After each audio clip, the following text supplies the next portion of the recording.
Okay. So let's go to the next question. This guy actually has a couple of questions, but we're going to ask this one first. And his name is Test Tunes in the chat box. He says, having not read the book yet, does the NASA cover-up relate to Egyptian bloodlines sort of creating reality or manipulating the matrix, if you will? And if so, will the ability to do this end in 2012? I don't know. I don't know that I can say that that is a definite connection. It's certainly not a point that I make in the choice. I'm not really focused on secret societies and things like that in this book. But what is inevitable is that we're moving from Pisces to Aquarius. We're moving from the age of the occult to the age of enlightenment, and all of these things are going to come to light. And there are rumors, interesting rumors in the conspiracy grapevine that basically. There's even people that say that the government's already been replaced, that Obama has already been deposed, and what's really happening right now behind the scenes is that there are just negotiations going on for how much responsibility these guys are going to take for all the stuff that they've been pulling for the last couple of hundred years. So, I don't know the truth of any of that. I know that there's a guy named Arch Crawford who predicts the stock market, and his work, he was a friend with John Nelson, who did a study for RCA of the variation in shortwave radio signals, and I talk about that in the choice. Right. And Nelson basically said, well, here's the thing. When the big planets, the ones with all the spin energy, Jupiter, Saturn, Uranus, and Neptune, when they're in a trine or a positive astrological configuration, the sun goes really quiet. When they're in a negative configuration, the sun gets really fired up and puts out all this magnetic interference, and that affects the radio signals. Now, Crawford knew Nelson. They were good friends. They talked about Nelson's work, and he began to predict the stock market based on astrology, based on the same types of alignments and so forth. And he's been really incredibly accurate in the last 30 years or so. And what he says is that something that happened, a powerful alignment that happened in August, is going to manifest itself sometime here in October, and that there's going to be some tremendous volatile events that's going to take place in the markets this month. So it's going to be really interesting to see what happens. But look, the bottom line is a lot of these things aren't working for us anymore. I see that hierarchies and institutions that have not been operated in integrity, with integrity, are going to collapse. That's what I think is going to be part of this transition, and that's fine, because we'll just replace them with new hierarchies that will have integrity. Right, with different structure. With different structure. And I agree. I think some of the system, if you will, I'm going to use that term, and I'm really specifically talking more about the United States, because I don't know how other countries truly operate, because I've never lived in another country, so I can only speak for being in the United States. Well, they all operate basically on the same system, I would say, but yeah. Yeah, so, the system's broke, and there's some things that don't need to be in play here anymore. And, we need to, I guess, empower our own selves to know that we can make our own choices on, whether to put our kids in school or not, or whether to take the vaccine or not. And what they should be taught in school. Yes, yes. And that brings me, that's another soapbox, and I won't get on that one, because I have kids, and I've been through that whole thing, Mike, with the schooling thing, and I have grandkids now that I see going in it, and really, I drop them off to school some days, and I just feel like I'm dropping them off to prison. Yeah, really, that's what it feels like. It feels like a prison camp to me. There's nothing honest about it. There's certainly nothing heartwarming about it, or even leaves me, thinking, well, this will be okay. Because for me, everything about it is wrong. It's just wrong on so many levels. Well, and they don't teach our children how to think anymore. They teach them what to think. Yeah, they teach them how to memorize. Yeah, well, how to memorize their own mantras of the whatever the agenda is. Right. Yeah, exactly. All right, so let's get on to the next question. And this is again from the same gentleman, Test Tunes. One more question, too, about the choice. How do I address the fear that the people I love most may not be making the right choices? That's a question I get a lot from different people.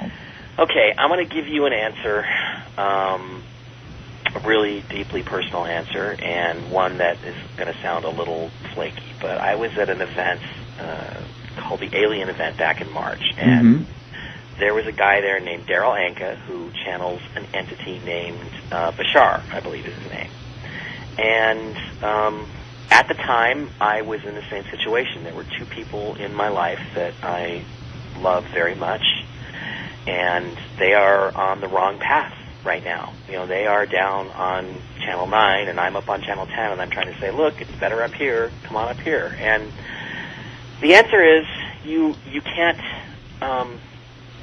do anything about them. It's their choice. You have to wait and see what they're going to do, because the thing is that if you say that you love them, and if that love is unconditional, then all you can do is be yourself. All you can do is show them through who you are what their choices are, and hope that that will be enough. Hope that the way you resonate will guide them into the light, and that's all you can do.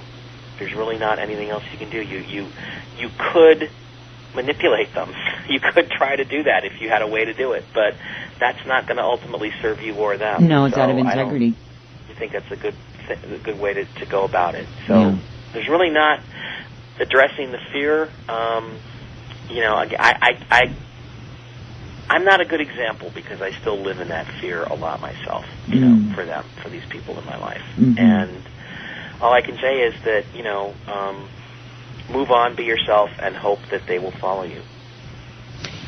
You support them in whatever choice they make, in my opinion, and that doesn't mean you have to agree with it. You see, that's the cool thing.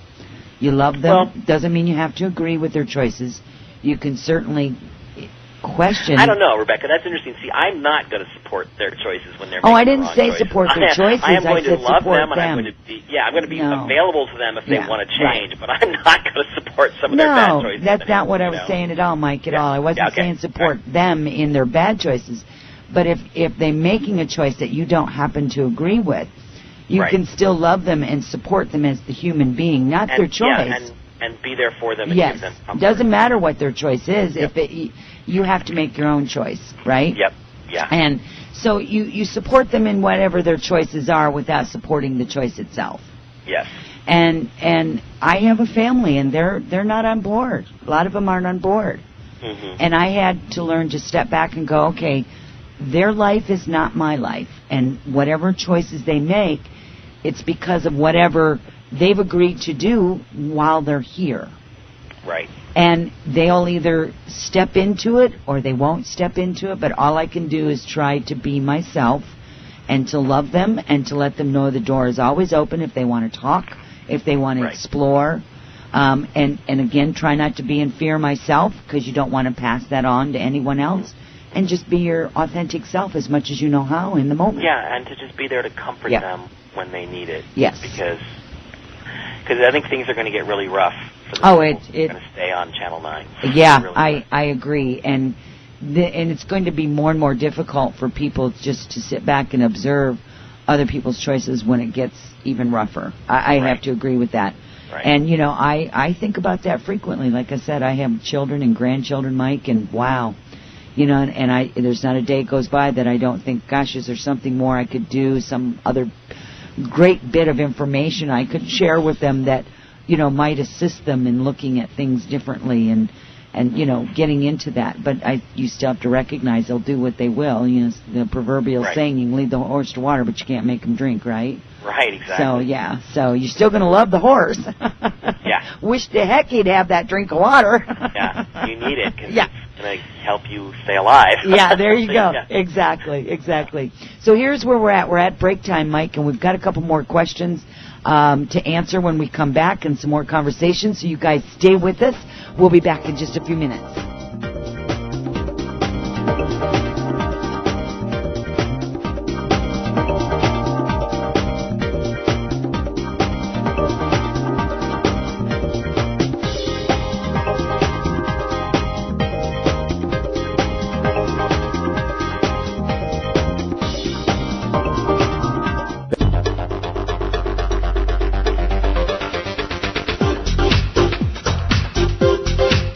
Talk with an extra dimension.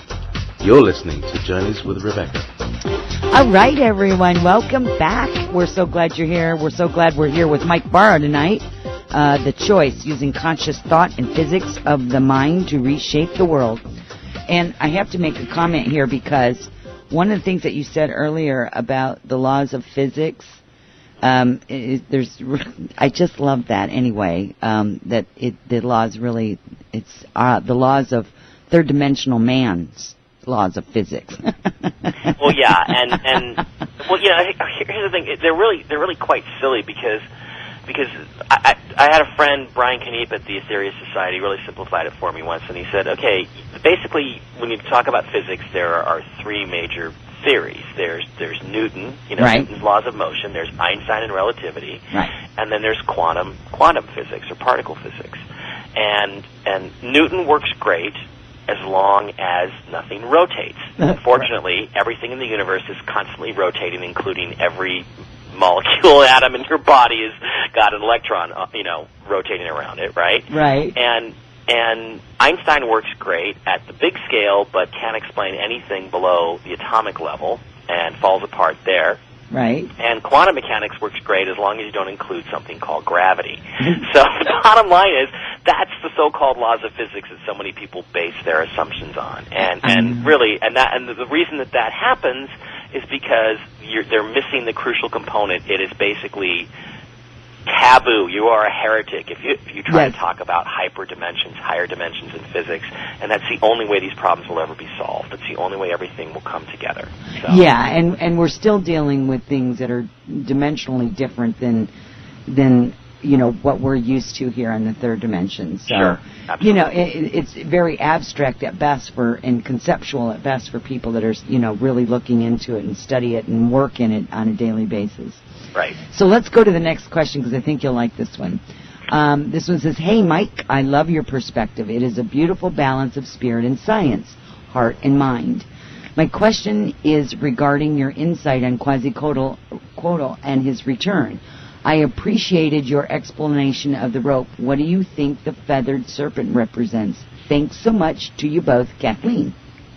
That's interesting. I haven't gotten too deeply into the feathered serpent. There's all kinds of great interpretations of that. Some people look at it as representing, Nibiru because there's an idea that this Sitchin's Nibiru is like a winged disc, this winged disc symbol. Mm-hmm. Some people say, okay, it's a brown dwarf with a bunch of dust and gas and material around it, so it looks from Earth like a winged disc. So a lot of people are worried that the feathered serpent is going to appear in the sky, and it's going to be, this large planet with stuff coming off of it, like the old sci-fi movie When Worlds Collide or something. I don't know that that's the case. I got to apologize, Kathleen. I really haven't delved too deeply into the specific symbology of the feathered serpent, and what I would say is I would read John Major Jenkins and Carl Kalaman about all that stuff, because, especially Dr. Kalaman, because they are the real experts in it. And my book is more,